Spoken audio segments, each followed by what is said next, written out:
Welcome to the Israel Answers series, connecting Israel, the Bible, and you. Join Susan Michael as she explores timely issues and current events from a scriptural perspective to equip the Christian world with a balanced and biblical response. Be sure to subscribe for future episodes, which will ignite your faith and bring the Bible to life in your everyday world. Now, let's join Susan with your Israel Answers. We're here at the 2025 National Religious Broadcasters Convention, and we have run in today to a couple of great friends from Israel. The ICEJ has known both of them and their families for many years, and they have become celebrities on TVN. Heaven forbid. So I want to introduce, I have with us Yair Pinto, who is the Director of Operations for TVN Israel. TVN Israel, yeah. And then we have Mati Shoshani, who is the CEO of Sar El Media. It's very interconnected, TVN and Sar El Media. We won't worry about explaining. Yeah, definitely. Oh, thanks for having us. Yeah, no, it's great to have you. And really, you've become celebrities. And a lot of it is because right after October the 7th, when the war began, particularly you, Yair, I saw you all of a sudden right there on site, sometimes in your army fatigues, and telling us what was going on right then at the moment. And I know that you got a really large following out of that. Yeah, so what happened was that October 7th started, and suddenly, rockets, everybody needs to go to defend the country, because in Israel everybody goes to the IDF for 2 years if you're a woman or 3 years if you're a man, and then you stay part of the IDF until you're 40. Now it's until you're 50, and now Mati will stay forever in the IDF. It feels like it's forever at this point. And the part that I realized is, okay, so Israel is winning this war on the physical side. We have a strong army, and we've defeated Hezbollah. We're almost defeating Hamas. We've defeated, Iranian attacks against us. So Baruch Hashem, thank God, on the military side we're winning. But on the side of sharing the truth and the information that is going from Israel to the world, we're losing. For some reason, this terrorist organization, Hamas, that murdered, kidnapped, still holds hostages in the Gaza Strip and firing rockets at us for more than 20 years, they are perceived as the good guys, and university students all across the Western world are supporting this terrorist organization. So that was like the driving force behind the beginning stages. I thought, okay, I'm here, I'm joining the army, I believe in Jesus, and I need to share with the world what's happening so that people will know how to pray for the peace of Jerusalem. So it just started with a phone every day of like, okay, I'm sharing my feelings and what's happening in the war, in the ground, and I don't know how, but it grew and grew and grew, and now we have 1,150,000 followers on YouTube. So it's kind of like crazy how really God, multiplied His blessing. And Mati is now in another round of reserve duty. He actually got 4 days off his army. I hope his commander doesn't see him on this video, so that he's having fun while everybody is in the mud in Judea and Samaria. But we're here because we think this is also a front that we should be fighting as Israelis, as followers of Yeshua. I want to add to that. One, I think Yair is another member of our team, Tomer, who really, with what is the expression? So the flag carriers, when it comes to we just have to do this, however it's done, because we always, myself included, it always had to be perfect in the past. And you realize that's a thing of the past. Nowadays, the thing to do is, it just has to be out there, it has to be fresh, it has to be honest, and it doesn't really matter if it's perfectly done or not. We even joke internally that the worse we look on camera, the worse the production. The more it's authentic. So sometimes we are out of focus, but then the video gets 800,000 views and stuff like that. It's sometimes we have technical issues during live broadcasts, and it still has the same number of views. Technical issues to the point where it's just glitching the whole time. Anyway, but to your question, I think audiences since October 7th really woke up to this new paradigm that they weren't aware of in the past, which was I think people would watch television and they'd think, myself included by the way, look, each one of them is sort of right, and this guy goes a little this direction, and this guy goes the other direction. ICEJ, for instance, did a great job of trying to highlight the truth about the facts. But here's the problem. There is no middle ground with the truth.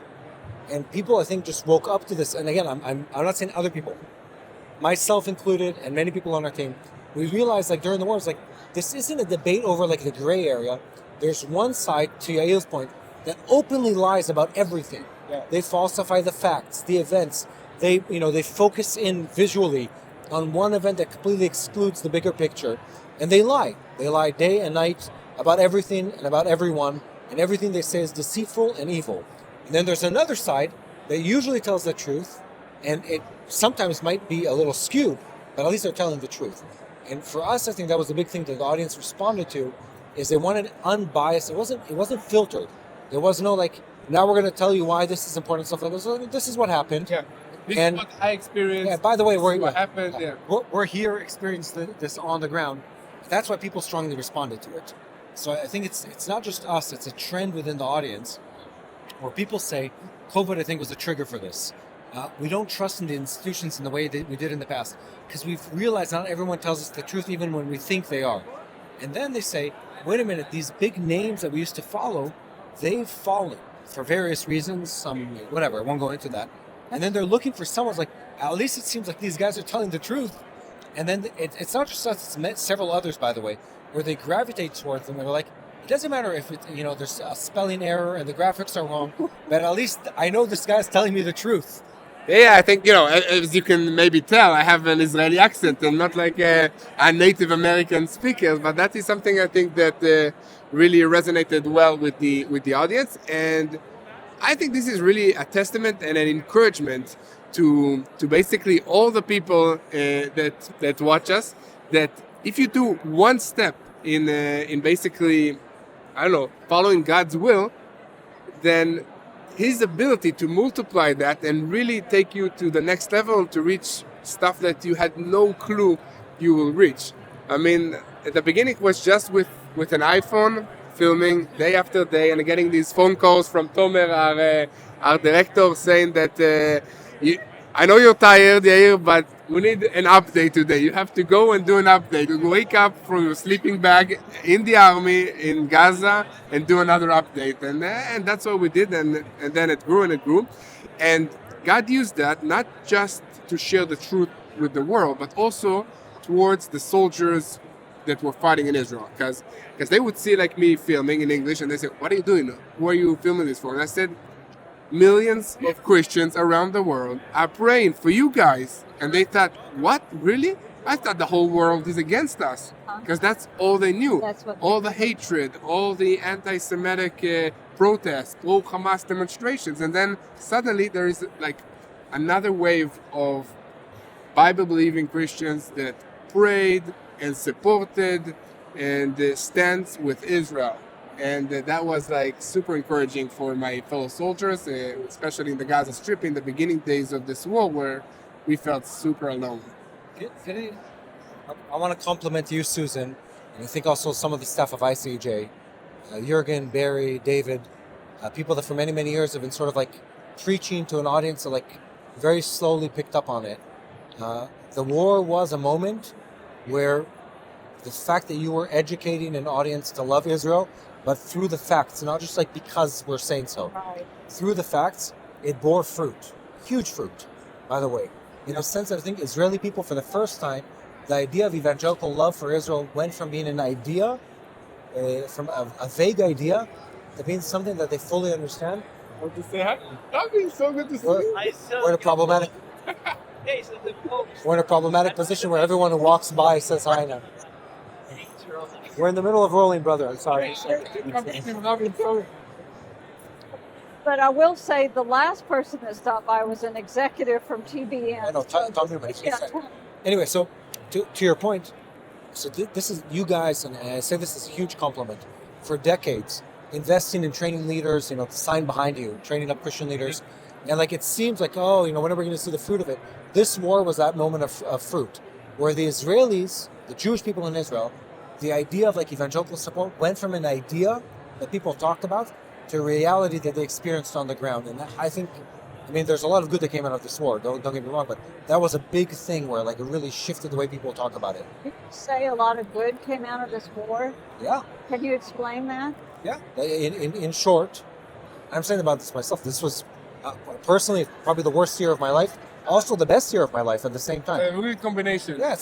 Very weird combination of good and bad. But I think that's really encouraging. It really shows that out of the most challenging years of my life in Israel, and I think of the nation of Israel at large, God proved that He's faithful. You know, despite everything, we see breakthroughs in many, many areas. And Mati also can share, you know, a few of them. I would say one of them was this clear distinction between good and evil, which was very gray before this war. I think worldwide, God used this to prove there is good, there is bad. You need to choose. Are you standing with me or with the enemy? Yeah, and to make it really specific, if you look at Israeli society, it was a moment of awakening back to the big question of, I always frame this, humanity is always every day answering just two questions. Who am I? Why am I here? And this war was a reminder for the people of Israel of both of those questions. Who am I? You're these people, and you're these people because those people oppose you. And why am I here? That question was also strongly sharpened in the sense that you now know what you're fighting for. And if people that don't have anything to fight for have no cause to live. So that was a moment of awakening. The second thing is, and this is not my thought, this is Micha Goodman, as I was reading on the plane on the way over. Just if you wondered if I was paying attention or not. I thought that you that you thought about it before him. This is my next idea. So the next idea he says is every generation, if you really want to hold on to the revelation of something, it only lasts for about 2 generations. And it's always the pioneer generation that has the full revelation of what needs to be done sacrifice-wise, what needs to be done as far as like the hardship goes with it. And so Israel, for the first 80 years, you have the remembrance of what it was to be without a nation. And then we lost that in the last years, myself included, by the way. I'm a person, I understand scripture, understand prophecy. I forgot, and many other Israelis forgot how much we need to fight for what God promised. And this war, as terrible as it was in that, the hardship on a human level, on a national level, it's terrible. But it also was a reset button on going back to being a pioneer generation. A generation that knows what it looks like to fear not having a nation of your own. A generation that can remember what it looks like to fight for God's promise. And when you have that, that is a memory and a mindset that lasts for several generations to come. Wow. So that is a gift that you can't buy. It only comes through pain and through suffering. So we've been given that by our enemies, a brutal reminder of why we're in this nation, or we're in Texas right now, but why we're in Israel, what we're supposed to do. In the second Holy Land, Texas. We're in the nation that loves Israel at least as much as Israel does. Yeah. So, Mati, were you born in Israel? Yeah, born and raised in Israel. The accent he has. My mother's my mother. You're saying I don't have an American accent? Yeah, Yair, by the way, pretends he has Oxford English. He uses the Hebrew accent for camera. No, jokes aside. By the way, Mati is originally from Iran. His family is from Persia. 100 years ago, yeah. But my English is my mother tongue. My mother is originally from the U.S. Also, I've been working in English for, 20 years at this point, so it's stuck. Yeah. So I want to take a minute to talk about your personal background. Sure. I think that's very interesting for our listening audience. So tell us about your growing up in Israel and how you became a believer and what that means for you serving in the army. Well, a lot of questions. 45 seconds. Yeah. So in Israel, not many people believe in Jesus. Not many Jewish people believe in Jesus. Actually, the statistics are something like 0.001%. Oh, we grew? 0.02. Okay. 30,000 out of 6 million. Anyway. 0.02. Okay, now you killed our audience with your math. Just kidding. But We're getting the facts. Yeah. Anyway, so growing up, I was always the only believer in my school, in my grade, the only believer in my basketball team. Family were believers. You grew up as a believer. Yes, I grew up as a believer because my mother, after the army, went outside of Israel like all Israelis do after they finish army, and she met a group of YWAMers that shared about Jesus. She was the first one in our family that became and accepted Jesus in her heart. Of course, everybody thought she's crazy. But then she met my father at the congregation in Jerusalem, and we were born. But, it's not something that you just are born into. At a certain age, for me it was around 15, I had to make a decision for myself to really accept Jesus into my heart and to walk with him in faith. It's also a journey. There's like ups and downs in life. And for me, I think the biggest step of faith that I took was in the army, because before the army I was kind of ashamed in my faith. I didn't share with my friends that I believe in Jesus, and when they found out, they wouldn't speak to me for a few months. Like really, like my best friends wouldn't speak to me for a few months mainly because I hid it from them and they didn't, they didn't know about it at all. So, but then they forgave me. We're best friends until today. But in the army, I thought, okay, I'm not doing this anymore. I'm gonna read my Bible every day in the evening on my bunk bed with the New Testament. It's because the Bible is the New Testament, Right. and reading the Bible is a normal thing in Israel. But with the New Testament, it's like an addition.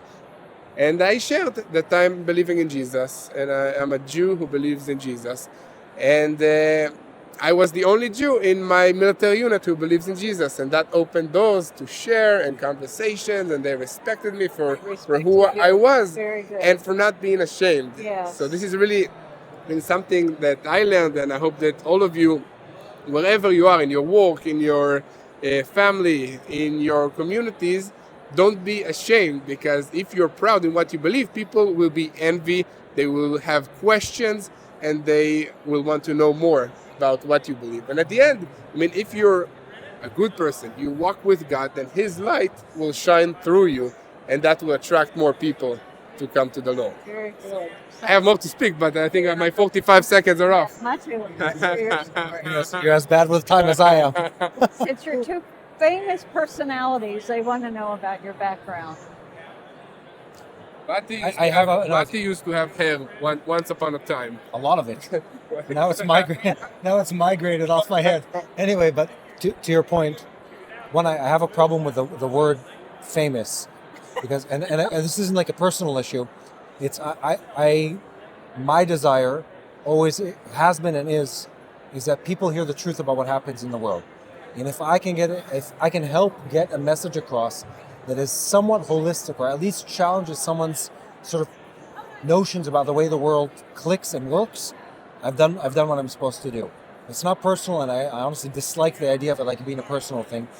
I want to be a tool and a team, and we have an amazing team of people that helps share the truth and helps others share the truth about what happens in Israel. Because much of what we do is not just through the YouTube channel that people know us from, it's through many, many other ministries that we've helped over the years.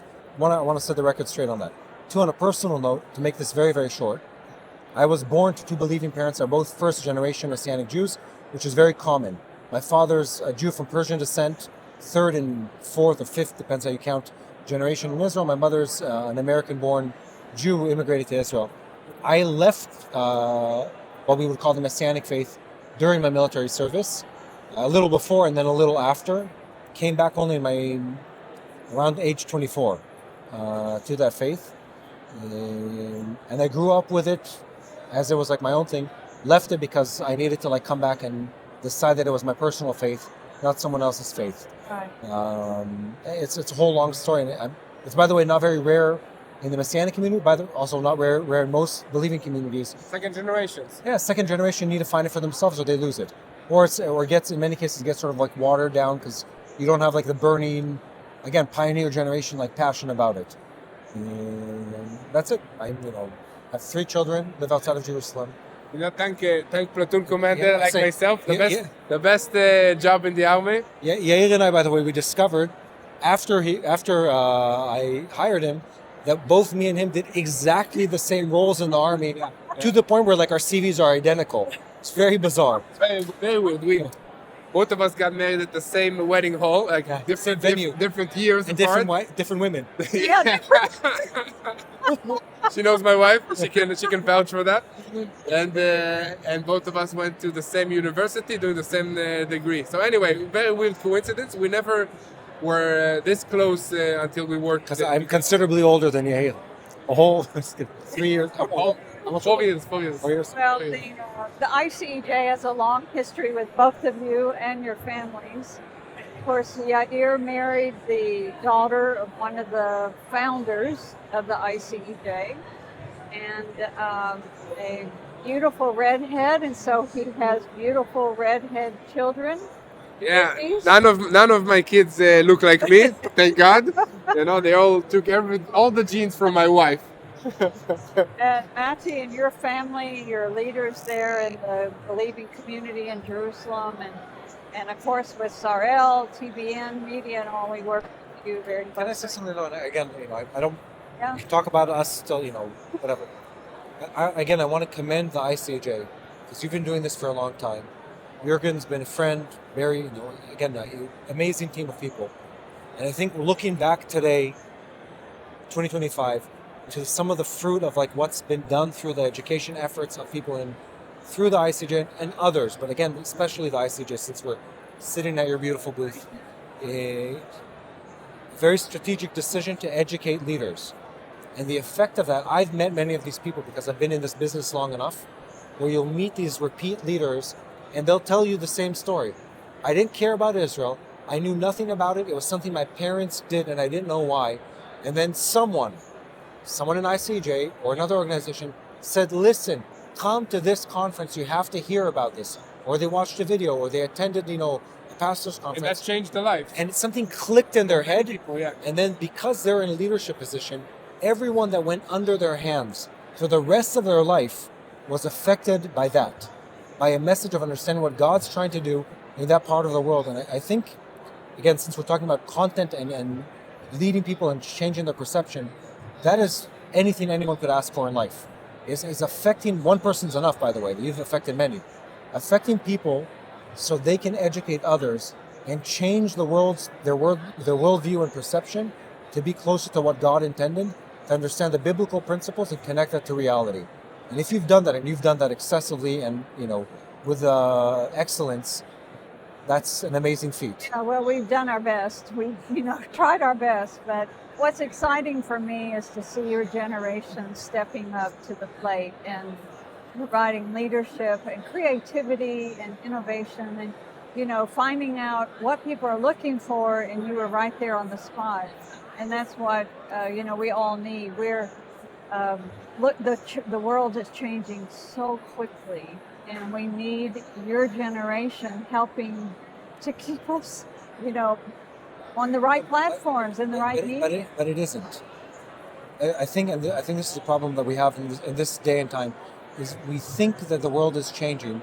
It's the media or the medium is changing. The communication. But the truth remains the truth. Right. And I'd say it's the equation or the graph has become more extreme. People are more impatient, and as they become more impatient, there's an exact and opposite trend where they're much more interested in fully understanding the truth. So, and we'll do this, people will say, okay, we want a 10-second soundbite, and those same people will say, but actually I really want to know an hour long of like everything you can tell us about this, and they'll say, and the same goes for what you do. Some people say, well, I don't have any patience for this, but they don't have any patience for anything. And then other people will say, I want to know everything there ever was created about. Yeah.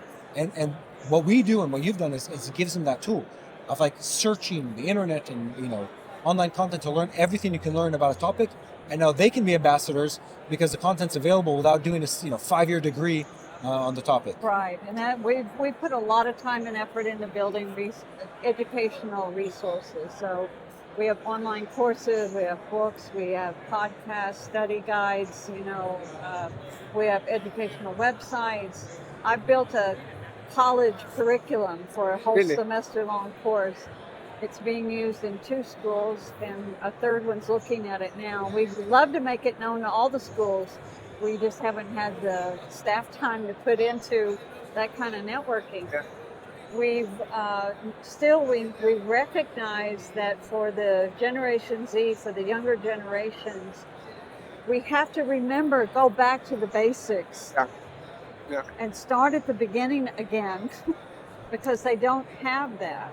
But after October the 7th, there is a heightened curiosity about Israel. They're like, what is it all about? Yeah, listen, that's also hit me because I always thought that there's wars everywhere in the world, and like more people are getting hurt in other places, but for some reason Israel is always on the news. And why? Why is that? Why is there so much hatred for Israel? Why do Iran will invest all this money to create all these terror armies to battle Israel? We don't have natural resources. We don't have oil. It's a desert land, with lots of problems. But for some reason, they want to invest all this money and effort to destroy the people of Israel. Then I realized this is a spiritual war. It doesn't make any other reasoning other than this is a spiritual war, and the enemy wants to destroy Israel. And why? He wants to destroy Israel because the people of Israel are not special. Israel as a land is not special. It's only because God made a covenant to Israel. And He's faithful to the people of Israel. And because of that, He's faithful to each and every one of you. Back home, wherever you are, in whatever struggle you have. I mean, God is using Israel because He's a practical God. He knows we can't, watch everything. So He focuses on Israel from the Bible times until today. And then, if you have a problem in your life, a challenge or anything, you just look at Israel and say, okay, look at Israel for millions of years, from the Egyptians to the Iranians now, and Hezbollah and Hamas and other Iranian militias and the Houthis. Everybody wants to kill us, but they're still there. Why? Because God is faithful to them, so He will be faithful to us, to each and every one of us. Amen. So, Well, it's been great talking to you both, and I know our audience is going to love getting to know you a little bit better, and they'll have to look you up on TBN. TBN Israel. TBN Israel. Yeah.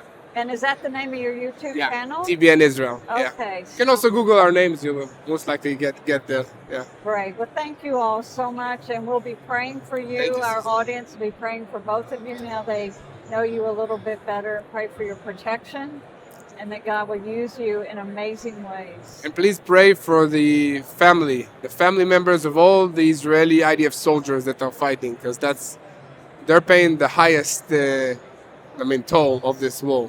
Yes. Amen. Thank you all. Thank you. We hope you have enjoyed this episode of Out of Zion with Susan Michael. Be sure to subscribe to Out of Zion now on Apple Podcasts, cpnshows.com, YouTube, or wherever you like to listen and learn. Out of Zion with Susan Michael is a production of ICEJ USA, all rights reserved.